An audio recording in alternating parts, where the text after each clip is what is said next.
munti ko namatay. Ilisin ng barge na po namin, malapit ng polo ko. Mabuti sumigaw ako. Sabi ko, hinto yung makina dahil ilisin nasa puwet, nasa buka ko na kamay. Tiniis ko rin yun. Madaming times na talagang ayaw ko na pag tiniis ko talaga.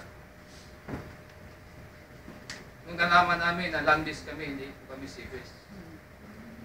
Sa softball ko kami. Doon ako nag-react.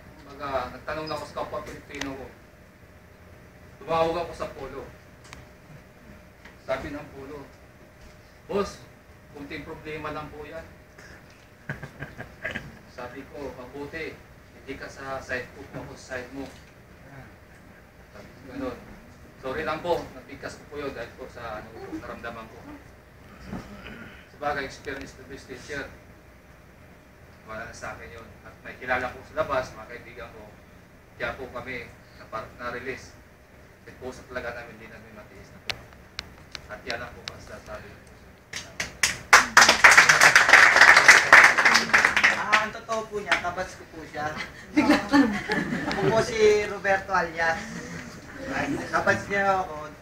June 16 din ako dumating dito. June 16? June 16, 2009.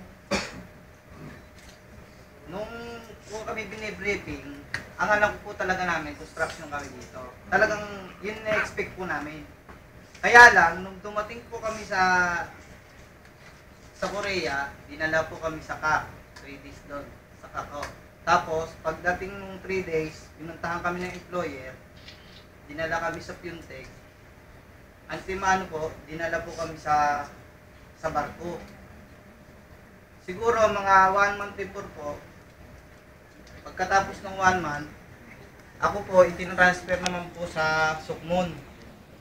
Ang trabaho naman po doon, conveyor. Kaya lang po, 24 oras po ako nagtatrabaho. Means alas 7 ng umaga ka pumasok, alas 7 ka rin ng umaga uwi. At tapos, yung alas 7 ng umaga mo uwi, hanggang alas 7 rin ng umaga mo, papasok ka naman.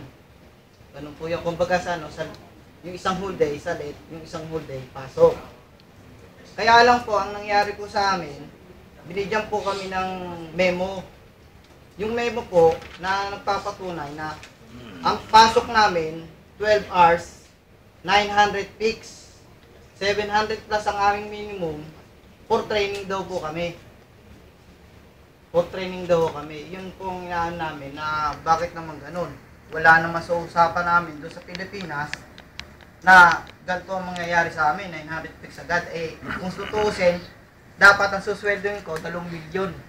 Kasi yun ang sabi sa amin sa CAP, tuusin mo yung mga overtime mo, matutuos mo naman Kaya lang po, ang nangyari, nung tinuos ko 2 milyon, ang nabibigay sa amin, 900,000 mo lang ho.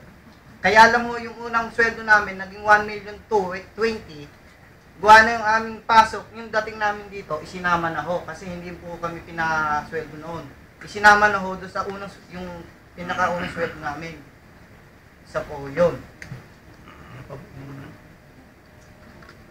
Ngayon, nung kung natapos naman yung 3 months namin, dinala naman ho ako sa barko ulit. Yung talagang tunay na barko na dumadaan talaga ho sa dagat, sa gitna ng dagat.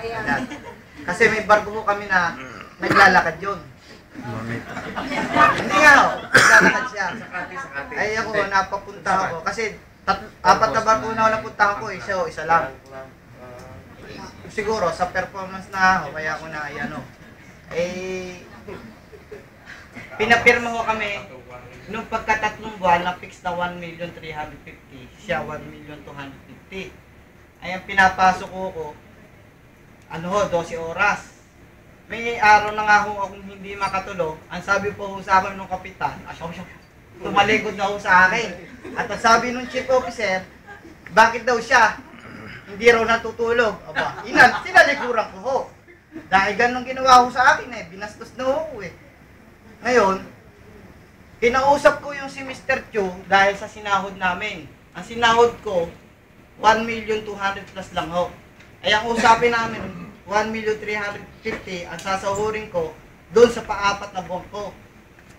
Ang nangyari ho, sabi niya, nakakalimutan daw niya sabihin sa akin.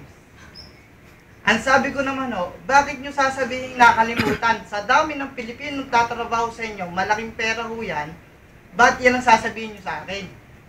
Di ba ho? Malaking halaga ho yan. Million nga eh. Di ba ho? Ngayon, pinaliwanag ho niya sa akin. Yung daw percentage ng provisionary namin at saka yung minimum talaga namin, ipinagsama niya, kaya ganun lang ang naging presyo ng aming sweldo. Kaya ako, sumangayon na, sabi ko, okay sir, I understand. Yun, no.